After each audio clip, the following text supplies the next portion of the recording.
Edgy Leadership Show for August 11th, 2025. I'm your host, Justin Bader, and in this episode, we'll talk about a Yale poetry professor who tried ChatGPT and shared some of her reflections in the New York Times. We'll talk about Ride Your Horse to School Day, and we'll talk about promoting people to their level of incompetence. Let's get to it. First up, you may have seen photos like this making the rounds on the internet. There's an old urban legend in Montana that a state law that is still on the books requires school principals to care for any horses that students may ride to school. And there's been some investigation. I don't think there actually is a state law that says that, but it becomes a fun senior prank every year in a number of Montana schools and perhaps other places. And I just think that's a ton of fun. The principals are always good sports about it when students ride their horses to school. But we're going to have a recurring segment on this show called Animals on Campus. And I would love to know what your experiences with animals on campus have been, whether those are animals that students bring, like horses, or perhaps a smuggled in kitten or puppy. I have some personal stories that I'll be sharing, and I would love to hear some of your stories. I've got one lined up for tomorrow and can't wait to share some of those with you. But send me your photos and videos of animals on campus. And if you don't have photos and videos, that's okay too. Send me your stories and I'll share them here on the Edgy Leadership Show. Next up, I wanted to share a new blog post by my friend Nason Lawler, who is the author of 5 Principles of Educator Professionalism, Rebuilding Trust in Schools. Now, Nason joined me a few months ago to talk about the book on Principal Center Radio, and we'll put a link in the show notes to that interview. Nason's a very thoughtful middle school principal, and he has a new blog post called The Peter Principle is a Dangerous Myth. And it's all about growing people, especially when they're in new leadership roles. Now, if you're not familiar with the Peter Principle, this goes back to, I think, the 1960s. There's a book called The Peter Principle. And the idea is that people rise to their level of incompetence. People rise to the level of their incompetence. And what you have to know about the Peter Principle is that it's satire. It is a management satire book, as Nason points out. I'm not sure how many books you've read in the management satire genre. I've read maybe 1 or 2, but it is kind of a different animal. And what you have to understand here is that they are not recommending any particular course of action in this phrase. They're just making an observation that often what happens in organizations is that people are good at their jobs, and those people are naturally the very people we consider for promotion. So that when we have a vacancy, we have a leadership role that we need to fill, we think of people who are on the rise, who have demonstrated competence in what they're doing and are ready for more responsibility. The observation here, though, I think is often correct, that when people get put into a new role that requires new skills, they don't come in with those skills. Many of those skills are developed on the job, and we can't always hire for those skills. We can't always screen in advance and say, okay, who has these skills? We're only going to consider people who have all of the skills that it will take to do this job successfully. So often people do end up in jobs that are challenging for them, that they have to learn, that they have to develop new skills, and they make mistakes. But I think what Nason points out so well in his critique of our popular thinking about the Peter Principle is that learning is always necessary. And he says, this is one of my favorite quotes from his blog post, competent people struggle because they're learning. We should not see an instance of the Peter Principle as proof that we hired an incompetent person, right? If we're giving someone more responsibility, that should be challenging to them. That should require them to grow. And that growth and that learning are good things. So read the article. We'll put the link in the show notes over on Nason's blog. I think it's very thoughtful. And I think it really reinforces for me the importance of believing in people's ability to grow, believing in our own ability to grow. It also, for me, is a good reminder that there is value in growing your own talent, and promoting people, and not just hiring from the outside anytime you have a senior vacancy, but growing people and believing in people and being patient with people while they learn what they need to succeed in a job. And I think this idea that we're always going to be able to hire people who already have everything they need just doesn't hold up very well, because those people aren't very common and we can't usually afford them. They are hard to come by in terms of experienced leaders. So often we are growing our own people, and that's a good thing. And you should read Nason's article if you are interested in that topic. Now, a question I wanted to ask you is, have you seen people get promoted too fast? Because what Nason is not doing in his article here is suggesting that we should just promote people fresh out of college, give them a promotion, one after another, and soon our superintendents are 22 years old. Like, obviously, that is going to be a problem if we are promoting people too quickly.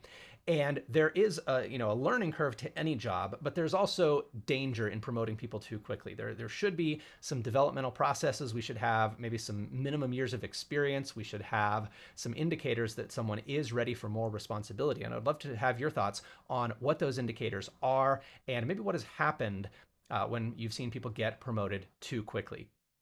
Next up, I wanted to share a New York Times essay, a guest opinion essay, that I thought was one of the best takes I've ever seen on artificial intelligence. And it's by Megan O'Rourke, who is the executive editor of the Yale Review and a professor of creative writing at Yale University. So someone who knows a bit about writing. And the headline is "I Teach Creative Writing, and this is what AI is doing to students." And it's a really interesting article because she shares how she ended up using ChatGPT very successfully to kind of take on some of the mental load of life, like help me plan meals with these ingredients and that my kids will like, and all the little things that we have to think about so that she could focus more on her professional work as a poet, as a creative writer, as a teacher of creative writing. There are things that we can offload to ChatGPT, and we're happy to have them carry that load, right? Like I still use a shopping cart at the grocery store and I lift weights. I don't have to carry my own groceries all of the time. And I think we can all look for opportunities like that to allow AI to carry some of the load, but we have to be very careful. And this is a very, very insightful essay on the dangers of allowing our students to rely too much on AI. And she cites a study by the MIT Media Lab called Your Brain on ChatGPT, accumulation of what they call cognitive debt when using an AI assistant for essay writing tasks. And you can click through to read the study itself from the New York Times article. But basically in this study, what they did was they had students write essays on 3 different occasions. So the same students got to experience all 3 conditions using AI, using only a search engine, and using neither one and just relying on their own brain. Now, I want to ask you to stop and think for a second. What do you think happened? What do you think were some of the findings among these different conditions of having students write an essay with and without a search engine and AI? Well, not very surprisingly, they found that using AI and then to a lesser extent using a search engine reduced brain activity. They actually hooked people up to machines and measured their brain activity. It reduced recall, their knowledge of what they had, quote unquote, written, and it reduced their ownership of their work. And I think when it comes to the work that students are doing in the classroom, we want students to be engaged. We want that brain activity. We want them to remember it because often we're having students do writing, not for the sake of the writing itself, but to learn the content and to engage with the content in a deeper way so that it sticks and they understand it. And we want students to, to take ownership of their ideas, especially, with something like creative writing. So all of these to me seem bad. And I think we need to be very, very careful about using AI. So here's a quote from the article. Students often turn to AI only for researching, outlining, and proofreading. The problem is, the moment you use it, the boundary between tool and collaborator, even author, begins to blur. First, students might ask it to summarize a PDF they didn't read, then tentatively to help them outline, say, an essay on Nietzsche. The bot does this and asks, if you'd like, I can help you fill this in with specific passages, transitions, or even draft the opening paragraphs. So as she points out, AI can be helpful with what you ask it to do, but it will also offer to go beyond what you ask it to do. And there's a constant temptation there for students. They're perpetually going to be tempted to offload their work that is supposed to result in them becoming educated to AI. So what can we as educators do about this? This is going to be an ongoing conversation for years, I'm sure, as the technology continues to mature and become a part of our society. But one very simple thing that I've heard a number of people recommend is to simply make students show their work. And you could do that with pencil and paper in the classroom. If you're having students work with no technology at all, that's totally fine. Have them use note cards, have them use a pencil and paper, and watch them do their work so that they didn't have AI do it. If you do want to use more modern tools, a very simple one is revision history. If you have students write in Google Docs, let them know, hey, I want you to have all of your work done in Google Docs. Don't copy and paste from anywhere else. Actually type it out in Google Docs. You will be able to see if they did that by checking the version history. So if you go to File, Version History, you'll see an option that says See Version History, and you can watch them type word by word their entire essay. So it'll be obvious if they copy and pasted from AI. And of course, there are lots of other tricks, and I think the article does a good job of running down some of the the drag that it is to to try to catch students cheating with AI. I don't think this is mostly about cheating. I think it is primarily about learning and making sure that we're not undermining the goals of the learning by using tools that are supposedly there to help. And I'm reminded of a conversation that I had on Principal Center Radio a while back with Mark Oliver Gewaltig, who is a scientist and researcher and one of the founders of Thesify, a scholarly writing platform for the age of AI.